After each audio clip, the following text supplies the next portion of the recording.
Hello students, training methodology के इस नए वीडियो में मैं आपका स्वागत करता हूं। पिछले वीडियो में हम लोगों ने आपके CITS के सिलेबस की एक नई यूनिट चालू करी थी, that is unit number 4, planning for instructions and skill elements. और उसके फर्स्ट पार्ट में हम लोगों ने स्किल एलिमेंट्स क्या होते हैं इसके बारे में देखा था। ये देखा था कि एक्वायरिंग स्किल कैसे होती है और स्किल ट्रांसफरिंग या स्किल लर्निंग और नॉर्मल लर्निंग कैसे होती है। तो आज इस यूनिट का रिमेनिंग पार्ट हम लोग कवर करेंगे इस वीडियो में। तो चलिए आज का वीडियो शुरू करते हैं। आज जो इस वीडियो में हम लोग सबसे पहले टॉपिक कवर करने वाले हैं वो है 4 स्टेप टीचिंग मेथड, जिसे हर्बर्ट नाम के एक शिक्षाविद हैं, उन्होंने इस शिक्षण विधि का निर्माण किया था और यह सबसे ज़्यादा प्रभावी शिक्षण की विधि मानी जाती है, चाहे वो कौशल शिक्षण के लिए हो या वो आपकी थ्योरेटिकल शिक्षण या नॉर्मल लर्निंग के लिए आप बोलें, और स्किल लर्निंग जो दो हम लोगों ने पढ़ा था, ये दोनों के लिए ही सबसे ज़्यादा प्रभावी विधि मानी जाती है। 4 चरण शिक्षण विधि। तो आइए देखते हैं कौन कौन से चरण होते हैं इस शिक्षण विधि में। इस शिक्षण विधि में सबसे पहला चरण जो होता है वो कहलाता है प्रिपरेशन या तैयारी का चरण। दूसरा कहलाता है प्रेजेंटेशन या प्रस्तुति का चरण। तीसरा चरण जो होता है वो एप्लीकेशन या अनुप्रयोग कहलाता है। और चौथा चरण जो होता है या अंतिम चरण जिसे कहते हैं वह कहलाता है टेस्टिंग या परीक्षण, या जिसे मूल्यांकन भी आप बोल सकते हैं, ये वो चरण कहलाता है। खास बात यह है, इसे इसी क्रम में याद रखिएगा। 1 2 3 4 ये जिस क्रम में दिए हैं इनका ऑर्डर इधर उधर नहीं होना चाहिए। इसी क्रम में इस शिक्षण विधि को हमें याद करना है। अब आइए देखते हैं इसके एक एक पार्ट में या एक एक पॉइंट जो दिया गया है, एक एक चरण है, उसके अंदर क्या बताया गया है। तो जो 4 स्टेप टीचिंग है उसका जो पहला चरण है वो होता है प्रिपरेशन। इसमें 2 तरह की प्रिपरेशन सामने आती है। नंबर 1, टीचर या इंस्ट्रक्टर होगा, उसकी अपनी कुछ प्रिपरेशन होगी, तैयारी होगी, और उसके बाद फिर स्टूडेंट की कुछ तैयारी होगी। अब ये किस तरह की तैयारी हो सकती है, ठीक है। तो ये तैयारी किस पॉइंट ऑफ व्यू से बात करी है कि भाई प्रिपरेशन की जब बात कर रहे हैं इस पॉइंट की, ठीक है, तैयारी की बात कर रहे हैं, तो इसमें टीचर को सबसे पहले या अनुदेशक को सबसे पहले तैयारी करनी पड़ती है। किस चीज़ की तैयारी? सबसे पहले तो इसी चीज़ की तैयारी करना पड़ेगी कि अगर वो किसी पाठ को पढ़ाने जा रहा है तो वो उसे कैसे पढ़ाएगा, ठीक है। उसके लिए हो सकता है उसको कुछ चीज़ों की आवश्यकता पड़े, अगर वो प्रदर्शन पढ़ाने जा रहा है, अगर वो डेमोन्स्ट्रेशन बताने जा रहा है, ठीक है। तो सबसे पहले उसके लिए क्या करना पड़ेगा, उसे देखना पड़ेगा उसके पास प्रॉपर बच्चों के सिटिंग अरेंजमेंट है, बैठने के लिए नहीं, उसे क्लासरूम का एक जो प्रिपरेशन करना होता है वो करना पड़ेगा। अगर मान लीजिए नंबर ऑफ़ स्टूडेंट्स ज़्यादा है तो उसके अंदर बच्चों के बैठने की व्यवस्था, वहाँ पर हवा और लाइट की व्यवस्था, ये देखना पड़ेगी कि प्रॉपर है कि नहीं है। Even though these are the preliminary steps, but अगर एक क्लास को आप कंडक्ट कर रहे हैं तो इस चीज़ का आपको ध्यान रखना ही पड़ेगा। मान लीजिए गर्मी का मौसम है, क्लास लग रही है, फ़ैन नहीं है, कैसे होगा, कैसे पढ़ेंगे बच्चे, थोड़ा सा डिफ़िकल्टी आएगा। तो इस तरह की प्रिपरेशन से शुरू करेंगे, ठीक है। क्लास की प्रिपरेशन हो गई, इसके बाद उन्हें क्या पढ़ाना है इस पर आते हैं। जो उसे पढ़ाना है उसके पास उसका मटेरियल होना चाहिए, उसके इंस्ट्रक्शंस होना चाहिए जो बच्चों को देने वाले हैं, क्या बताने वाले हैं। अगर मान लीजिए किसी चार्ट, किसी मॉडल या किसी ऑब्जेक्ट की ज़रूरत है जिसकी हेल्प से डेमोन्स्ट्रेशन दिया जाना है, जिसकी हेल्प से इलस्ट्रेट करेंगे जो भी टॉपिक है, तो उसकी रिक्वायरमेंट है, उसको पूरी करनी पड़ेगी, ठीक है। इसके अलावा लगता है कि बच्चों को कुछ नोट्स देना है, कोई रिटर्न मटेरियल देना है, तो उसकी भी तैयारी पहले करनी पड़ेगी। एक योजना बनाना पड़ेगी कि क्या पढ़ाना है, कैसे पढ़ाना है, कितना पढ़ाना है, ये सारी चीज़ें इसके अंदर आएंगी, ठीक है। ये तो हुआ एक बेसिक तैयारी। दूसरा मैं बात करूंगा स्टूडेंट्स प्रिपरेशन के लिए। तो पहले ही हम लोगों ने सेकंड यूनिट से इस बात को बार बार दोहराते आ रहे हैं कि प्रशिक्षु तब तक नहीं सीखेगा जब तक कि वो सीखने के लिए तैयार हो। तो ये तो प्रशिक्षक को तैयारी करनी थी इससे पहले, जो वो कर रहा था किसके लिए, स्टूडेंट्स के लिए कर रहा था, लेकिन दूसरे फेस में पर्टिकुलर स्टूडेंट पर फोकस करेगा। अगर वो तत्पर नहीं है तो उसे तत्पर बनाना है। इसके लिए क्या करना पड़ेगा, उसे प्रेरित करना पड़ेगा, उसे मोटिवेट करना पड़ेगा, किसी भी तरीके से उसे मोटिवेट करके उसमें इंटरेस्ट पैदा करना पड़ेगा। एक बार जब उसके अंदर इंटरेस्ट पैदा होगा तब वह आपके साथ जुड़कर क्लास में या जो आपकी डेमोन्स्ट्रेशन जो चल रहा है उसमें आपके साथ मिलकर पार्टिसिपेशन से वो आपके साथ सीखेगा उस चीज़ को, तभी आपका शिक्षण प्रभावी होगा। तो प्रिपरेशन स्टेज में इन सारी चीज़ों की बात की जाती है। दो तरह की प्रिपरेशन है, टीचर्स की प्रिपरेशन और ट्रेनी की प्रिपरेशन। इवन दो दोनों में ही टीचर का कंट्रीब्यूशन ज़्यादा रहेगा और वही है जो दोनों के लिए तैयारी करेगा। तो जितना भी जो कुछ एक क्लास को कंडक्ट करने के लिए ज़रूरत है, चाहे वो फर्नीचर से व्यवस्था से लेकर, बुक्स की व्यवस्था से लेकर, नोट्स से लेकर, स्टूडेंट्स को मोटिवेट करने तक, वो सारा सब कुछ आ जाता है प्रिपरेशन फेज़ के अंदर। दूसरा फेज़ कहलाता है प्रेजेंटेशन या प्रस्तुतिकरण का चरण। अब मान लीजिए कोई एक टॉपिक शुरू करा है, किसी प्रशिक्षक ने पढ़ाना या किसी अनुदेशक ने पढ़ाना, तो ये जो पॉइंट होता है इसमें वो पर्टिकुलर इस चरण में वो मुख्य इंस्ट्रक्शंस देता है, मुख्य निर्देश देता है उस पाठ के बारे में, उससे संबंधित कुछ नए आइडियाज़ भी वो प्रस्तुत करता है। और जो तैयारी चरण में कुछ मॉडल, कुछ चार्ट, कुछ पिक्चर्स के फॉर्म या कुछ वीडियो के फॉर्म में उसने तैयार करके रखा होता है, तो वह इस चरण में, प्रस्तुतिकरण के चरण में प्रस्तुत करता है। मतलब वो एक पाठ को एक प्रारंभिक बिंदु से लेकर अंत तक विस्तृत रूप से प्रशिक्षणार्थियों को समझाता है, पढ़ाता है, ठीक है। समय समय पर उनसे अगर ज़रूरत लगती है तो टू वे कम्युनिकेशन करते हुए, है ना, द्विमार्गी संचार करते हुए ये भी जानने की कोशिश कर लेता है कि उन्हें समझ में आ रहा है, कितना समझ में आ रहा है। तो ये सारा कुछ जो अपने पाठ को विस्तार से स्टूडेंट्स तक पहुंचाना, ये सारा कुछ आता है प्रस्तुतिकरण के अंदर। तीसरा जो चरण होता है वो होता है एप्लीकेशन। एप्लीकेशन मतलब अनुप्रयोग। अब एक पाठ को पूरी तरीके से विकसित करके स्टूडेंट्स के सामने रख दिया गया, पूरी तरीके से खोल के रख दिया गया। अब देखना यह है कि स्टूडेंट्स उसको सीखा है कि नहीं सीखा है, हमको ये पता करना है। तो हमको क्या करना पड़ेगा? हम डायरेक्ट उसका परीक्षण करेंगे? नहीं, पहले हम उसे मौका देंगे कि जो कुछ उसने सीखा है क्या वो उसका उपयोग कर सकता है। अगर मैं डेमोन्स्ट्रेशन या प्रदर्शन के मामले में बात करूं, तो जो कुछ भी आप सीखते हैं ऑब्जर्वेशन फेज में और पार्टिसिपेशन फेज में, वो इमिटेशन में क्या करते हैं, आप करके बताते हैं, उस चीज़ का यूज़ करके बताते हैं जो आपने सीखा होता है। इसीलिए अनुप्रयोग का या जो एप्लीकेशन का चरण है, इसमें हमें विद्यार्थियों को मौका देना होगा, शिक्षार्थी को मौका देना होगा कि जो कुछ उसने सीखा है वह वो बता पाए, उसका वह प्रयोग कर पाए, है ना, वह हमें उस चीज़ को समझा पाए। तो इसके लिए क्या करना होगा? इसके लिए हम स्टूडेंट से क्वेश्चंस पूछेंगे।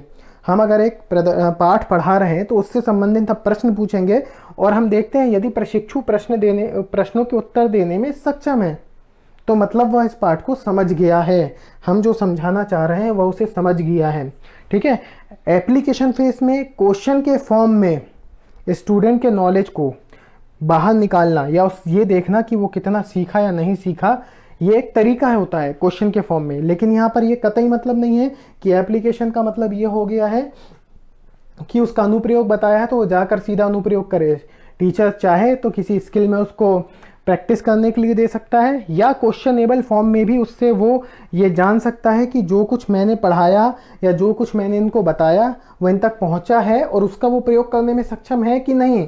तो अगर वो सवालों का जवाब दे पा रहा है मतलब हाँ वो उसके प्रयोग करने में सक्षम है। और उसके बाद फिर टीचर क्या करेगा, अनुदेशक क्या करेगा, स्टूडेंट को बोलेगा अगर प्रदर्शन चल रहा है तो अब आप जाकर प्रदर्शन कर सकते हैं। जैसे कि मान लीजिए लेथ मशीन के ऊपर एक प्रदर्शन दिया गया, सभी बच्चों को बताया गया, प्रदर्शन के बाद उनसे कुछ प्रश्न पूछे गए।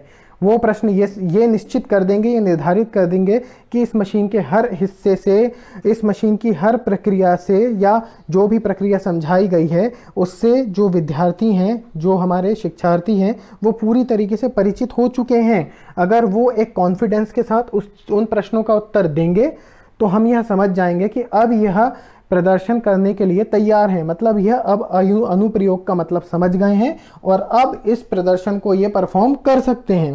तो क्वेश्चन करके आंसर निकलवाना और क्वेश्चनिंग फॉर्म में सारा कुछ पूछना एप्लीकेशन की टेक्निक है, एक तरीका है एप्लीकेशन का, ठीक है। इसके बाद क्या करेंगे, जब हम क्वेश्चन कर लेंगे, कई स्टूडेंट से करेंगे, और इसके बाद क्या करेंगे, इसके बाद हम पूरा जो हमने पाठ पढ़ाया है, पूरा या जो प्रदर्शन समझाया है उसको हम एक बार पूरे उसको क्या करेंगे, उसका निचोड़ बताएंगे, उसका सार बताएंगे, उसकी समरी बता देंगे, जिससे यदि फिर भी किसी विद्यार्थी के मन में कोई शंका है या कोई दिक्कत है तो हो सकता है वो क्लियर हो जाए। तो ये था आपका तीसरा स्टेज, एप्लीकेशन, या तीसरी स्टेप एप्लीकेशन, और चौथी स्टेप होती है टेस्टिंग।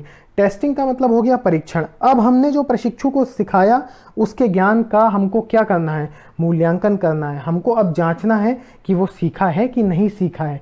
अब इस स्टेज में हम क्या करेंगे, हम अपने लर्निंग की इफेक्टिवनेस को मेज़र करेंगे कि हमने जो पढ़ाया, हमने जो बताया, स्टूडेंट सीखा है कि नहीं सीखा है ना, कितना सीखा है। अब इसको ब्रॉड वे में हम ले जाकर ये सारा कुछ एक टेस्ट के फॉर्म में, एक एग्ज़ाम के फॉर्म में, ओरल एग्ज़ाम हो सकता है, रिटन एग्ज़ाम हो सकता है, मल्टीपल ऑब्जेक्टिव, किसी भी फॉर्म में हम उसको कुछ क्वेश्चंस देंगे।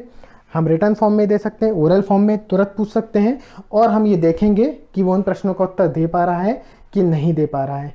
अगर ये तीनों स्टेप सही है तो डेफिनेटली वो टेस्टिंग स्टेज में क्वेश्चंस के आंसर देना शुरू करेगा, या अगर कोई डाउट है तो उसे वो बोलेगा कि इसके बाद भी क्लियर कर दीजिए। तो ये जो पूरे चारों स्टेप हैं, ये मिलकर एक पाठ को, एक प्रदर्शन को पूर्ण रूप से शिक्षार्थी के सामने रख देते हैं। इसीलिए अपने आप में यह विधि बहुत ज़्यादा प्रभावी है। तो आई होप कि ये 4 स्टेप टीचिंग मेथड आपको समझ में आई होगी। चलिए आगे देखते हैं कि क्या है इस टॉपिक में। और आगे होता है क्वेश्चनिंग और क्वेश्चनिंग टेक्निक। अब बार बार यहाँ पर आ रहा था कि हमें अनुप्रयोग अवस्था में क्वेश्चन पूछना है, हमें टेस्टिंग फेस में भी हो सकता है क्वेश्चन देना पड़े या पूछना पड़े। तो ठीक है, क्वेश्चन हम पूछेंगे। तो सबसे पहले देखते हैं कि क्वेश्चंस के प्रकार क्या होते हैं, और उसके बाद जानेंगे कि सही तरीके से कक्षा में प्रश्न किस प्रकार से पूछा जाता है। ठीक है, तो क्वेश्चंस का जिस हिसाब से क्लासिफिकेशन करा है, यहाँ पर 4 प्रकार दिखाए गए हैं।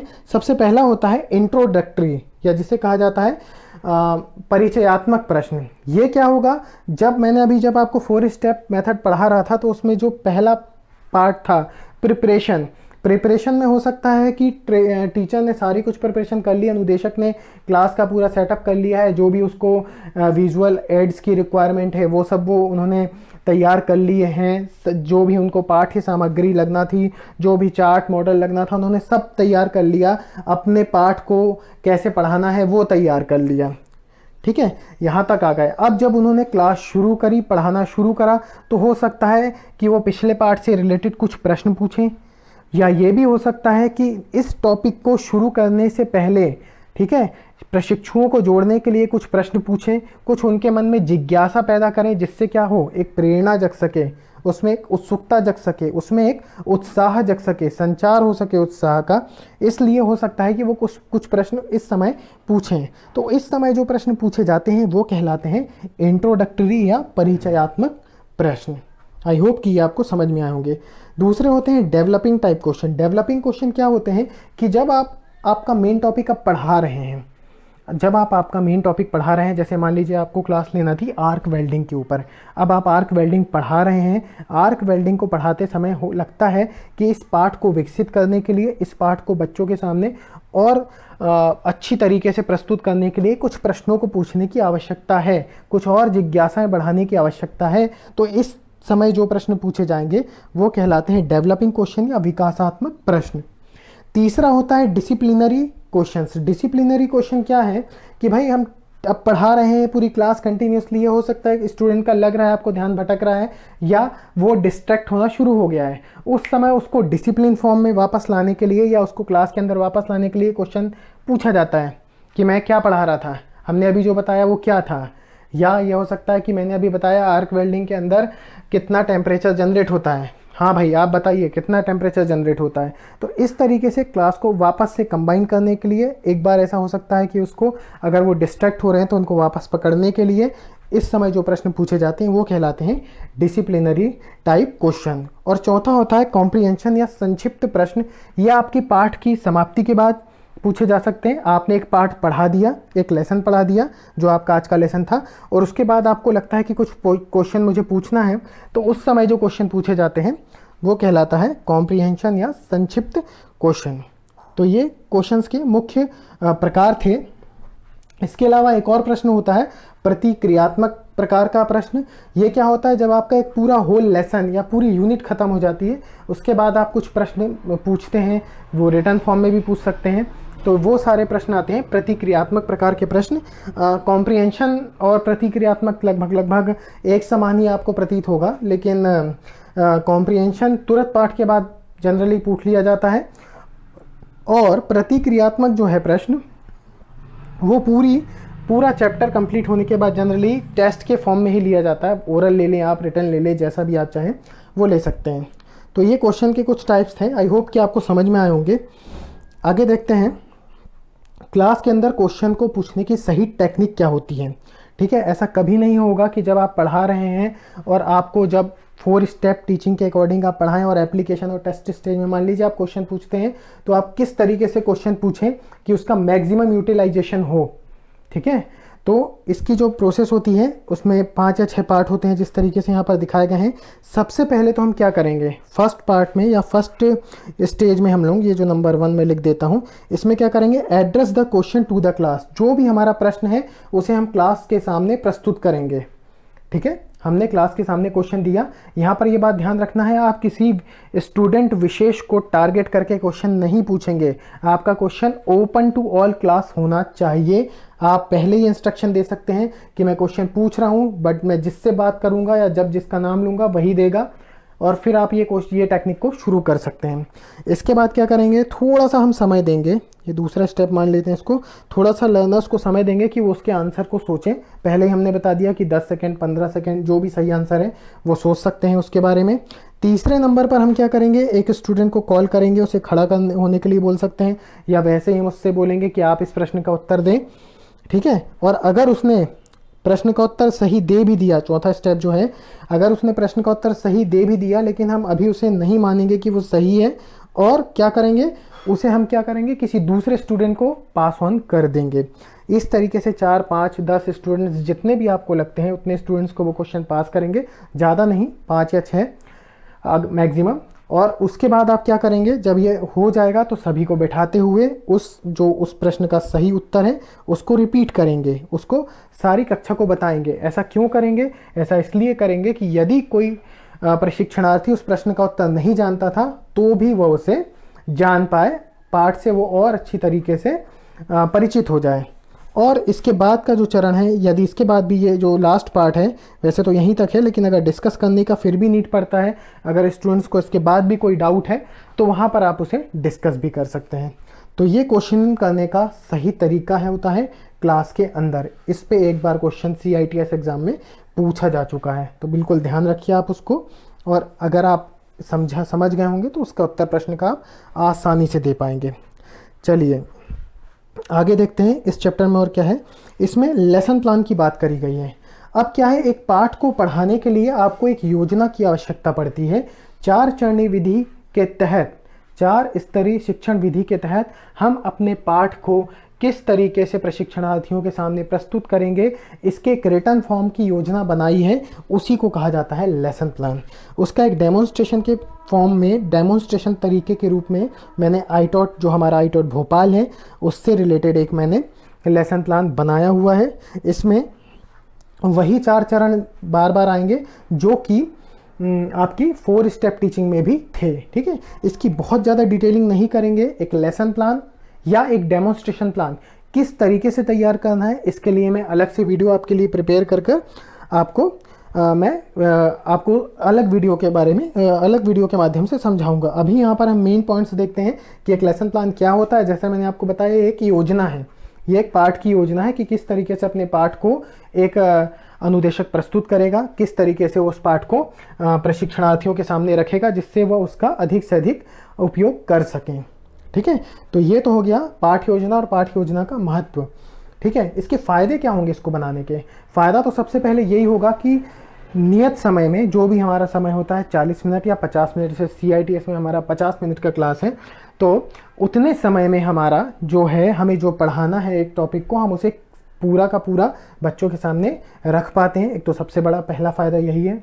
ठीक है, विषय बहुत संगठित हो जाता है ना। अनावश्यक बातों से हम बचते हैं, पढ़ाने से अनावश्यक बातों को बताने से बचते हैं, और जो आवश्यक है, जो बहुत ज़्यादा आवश्यक है, वो सभी हम उसमें कवर कर पाते हैं।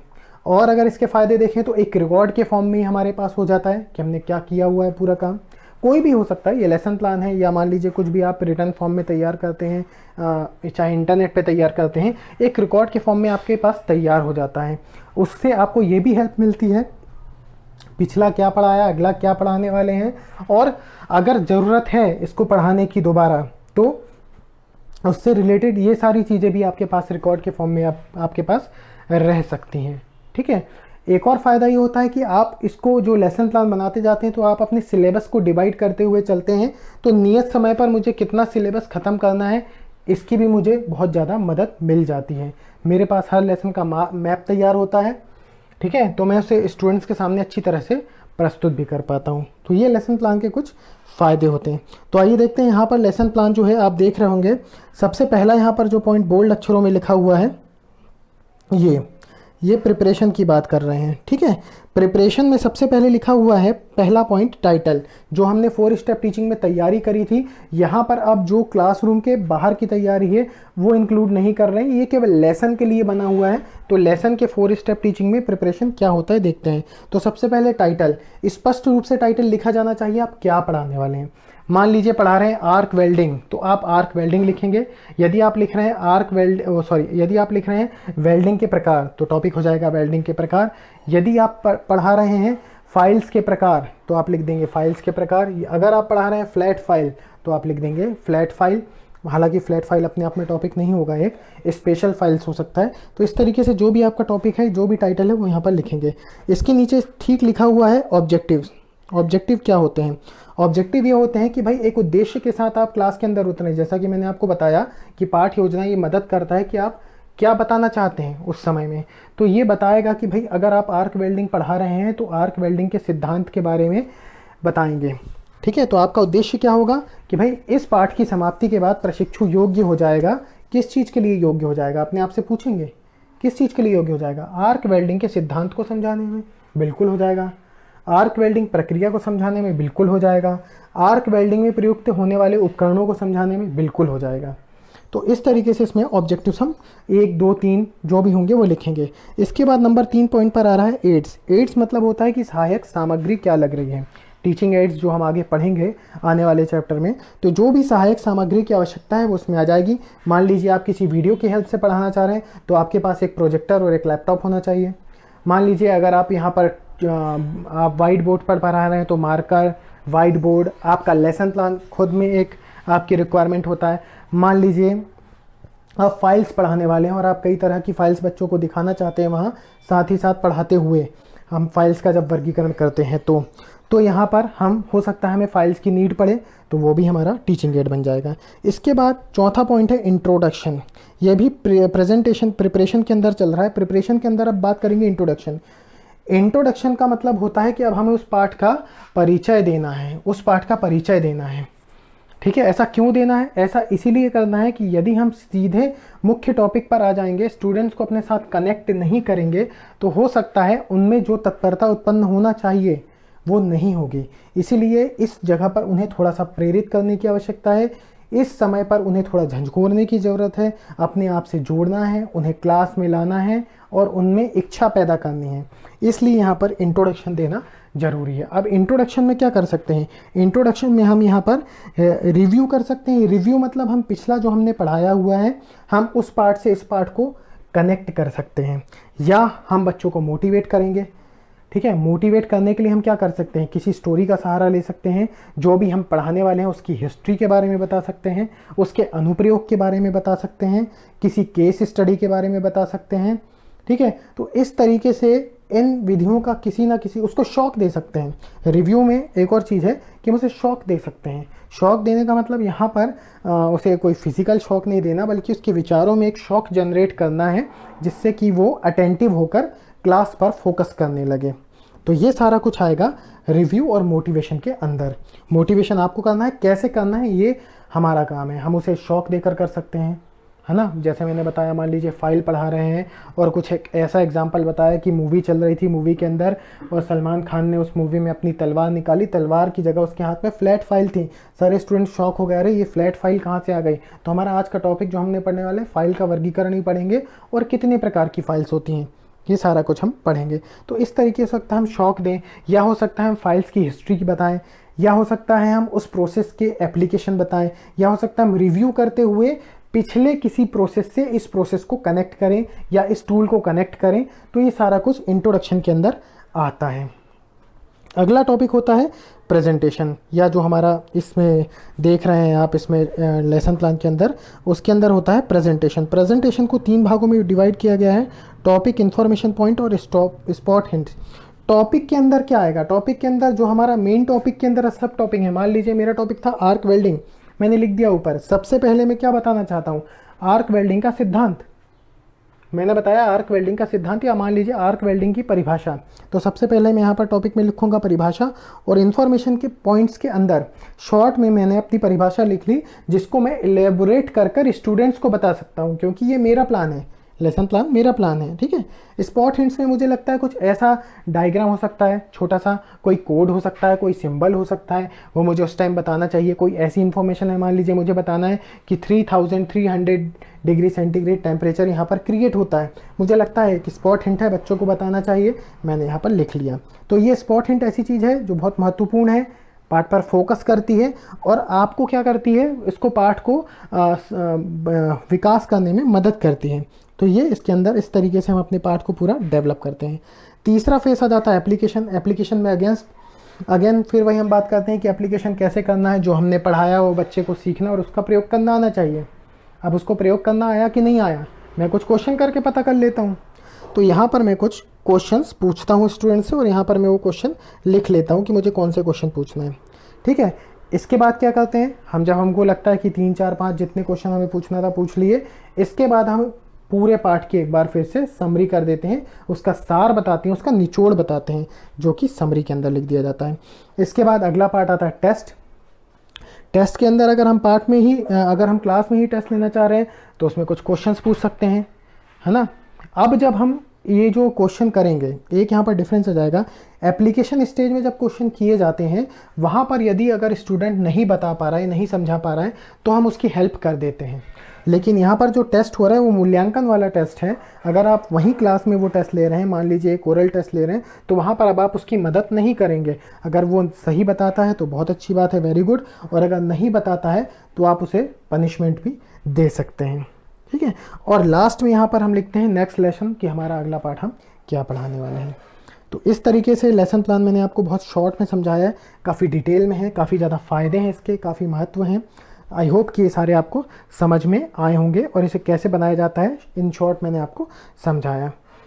जल्दी से एक और टॉपिक बचा हुआ है आपके इस लेसन में, उसको ख़त्म करते हैं, जो है डेमोन्स्ट्रेशन प्लान। लेसन प्लान की तरह ही ये भी एक फॉर्मेट है, एक प्लान है। जिस तरीके से लेसन प्लान क्या होता है, आपके पाठ को डेवलप करने के लिए, स्टूडेंट्स को अच्छी तरह से समझाने के लिए एक आपकी योजना है, एक मैप है आपका, ये टीचर्स के लिए या इंस्ट्रक्टर के लिए। उसी तरह से डेमोन्स्ट्रेशन प्लान भी एक टूल है इंस्ट्रक्टर का, जिसकी हेल्प से वो एक मान लीजिए एक स्किल को किस तरीके से परफॉर्म स्टूडेंट से करवाना है, किस तरीके से उसे बताना है, ये सारा कुछ इसके अंदर लिखा जाता है। कुछ उसी तरीके का फॉर्मेट है, बस थोड़े से बदलाव के साथ। सबसे पहले वही पॉइंट आता है, मान लीजिए बेसिक इन्फॉर्मेशन, माफ़ कीजिएगा मैं बताना भूल गया था उस समय भी। ये बेसिक इन्फॉर्मेशन जो भी स्टूडेंट रहेगा, जो भी टीचर तैयार कर रहा है, या जो भी स्टूडेंट्स हम बनवाना चाहेंगे अगर, तो ये सारा कुछ आ जाएगा। सबसे पहला यहाँ पर आता है प्रिपरेशन, वही पॉइंट जो लेसन प्लान में भी था। इस प्रिपरेशन में पहला पॉइंट आएगा स्किल। अब यहाँ पर मान लीजिए कि मैं बता रहा हूँ with the help of file मुझे एक MS फ्लैट को कट करना है, तो मेरा जो भी ऑब्जेक्टिव होगा to cut a MS flat 10 mm thick MS flat with the help of hand file, तो ये मेरा हो जाएगा ऑब्जेक्टिव, ठीक है। सॉरी, स्किल हो गई मेरी कटिंग। दूसरा objective, at the end of this demonstration the trainee shall be able to, मतलब इस डेमोन्स्ट्रेशन के बाद प्रशिक्षु किस चीज़ के योग्य हो जाएगा। डेफिनेटली मैं जो उसे बताना चाहता हूँ, मान लीजिए यहाँ पर मैं ड्रिलिंग प्रक्रिया करवाना चाह रहा हूँ, तो भाई वो ड्रिलिंग प्रक्रिया करने के योग्य हो जाएगा, है ना। वो ये बता पाएगा कि ड्रिल क्या होती है ना। वो विभिन्न प्रकार की ड्रिल बता पाएगा, वो ड्रिल मशीन कैसे ऑपरेट करते हैं इसके बारे में भी बता पाएगा। तो ये सारे ऑब्जेक्टिव्स कुछ इसके अंदर आएंगे। टूल्स एंड इक्विपमेंट्स, फिर वही बात, किन किन टूल्स की रिक्वायरमेंट आ रही है उसकी बात करेंगे। मटेरियल रिक्वायर्ड, मैंने अभी बात करी, मान लीजिए जैसे MS फ्लैट पर ड्रिलिंग की बात कर रहे हैं, तो MS फ्लैट क्या साइज, क्या डायमेंशन है, वो सारा कुछ। इसके बाद इंट्रोडक्शन में अगेन वही रिव्यू और मोटिवेशन, हम पिछली किसी स्किल से कनेक्ट कर सकते हैं, ठीक है। मान लीजिए अगर हम उसे अब इस बार रीमिंग पढ़ाने वाले हैं तो हम उसे ड्रिलिंग से कनेक्ट कर सकते हैं, रिव्यू हो गया। कोई मोटिवेशन क्रिएट करना है तो भाई रीमिंग के क्या फ़ायदे होते हैं, रीमिंग किस तरह से हमारी इंडस्ट्री के लिए इम्पोर्टेंट है, आपको क्या काम दे सकती है रीमिंग, आपके लिए किस तरीके से हेल्पफुल है, आपके जॉब को कैसे फिनिश कर सकती है, कुछ इस तरीके की बातें यहाँ पर जोड़कर उसे हम मोटिवेट कर सकते हैं, है ना। अगेन यहाँ पर भी भाई शॉक मेथड या केस हिस्ट्री मेथड हम लगाकर स्टूडेंट्स को मोटिवेट कर सकते हैं। इसके बाद अगला पॉइंट आता है प्रेजेंटेशन। ये प्रेजेंटेशन प्रस्तुतिकरण उसी तरह से जैसे पाठ को प्रस्तुत करा था, यहाँ पर हम प्रोसीजर आ जाएगा। मान लीजिए एक ड्रिलिंग प्रक्रिया की जा रही है, ठीक है। सबसे पहले क्या करेंगे, प्रक्रिया जैसे भी लिखना है उसको हम क्रम से एक एक पॉइंट वाइज लिखेंगे। मान लीजिए सबसे पहले कटिंग करेंगे, जो हमारा जॉब है एग्जैक्ट मान लीजिए वो नहीं है, तो सबसे पहले हम जॉब की कटिंग करेंगे। हमने लिखा इन्फॉर्मेशन पॉइंट में कटिंग डालकर कि एमएस फ्लैट को दिए हुए साइज़ में काटना with the help of file और विद द हेल्प ऑफ माफ़ कीजिएगा हेक्सा और with the help of any power hexa जो भी है, ठीक है, या हैंड हेक्सा से, जैसा भी आप चाहें। स्पॉट हिंट में हो सकता है यहाँ पर कुछ हिंट आ जाए। दूसरे नंबर पर हम लोगों ने लिख दिया ड्रिलिंग प्रक्रिया के लिए किस ड्रिल की रिक्वायरमेंट होगी, उसको ड्रिल को चक में कैसे फंसाना है, ये सारा कुछ तैयारी करना, हमने वो लिख लिया। जॉब की सेटिंग करना, ये पॉइंट आ गया यहाँ पर। फिर ड्रिलिंग प्रक्रिया करना, यहाँ पर पूरा प्रोसेस आता जाएगा शॉर्ट में कि किस तरीके से वो प्रक्रिया हो रही है। स्पॉट हिंट्स में लगता है कि हमको कुछ पर्टिकुलर चीज़ों का ध्यान रखना है, तो हम वो उन्हें साथ ही साथ यहाँ पर स्पॉट हिंट्स में लिखते जाएंगे, या किसी फिगर की नीड है तो हम उसे रखेंगे यहाँ पर, ठीक है।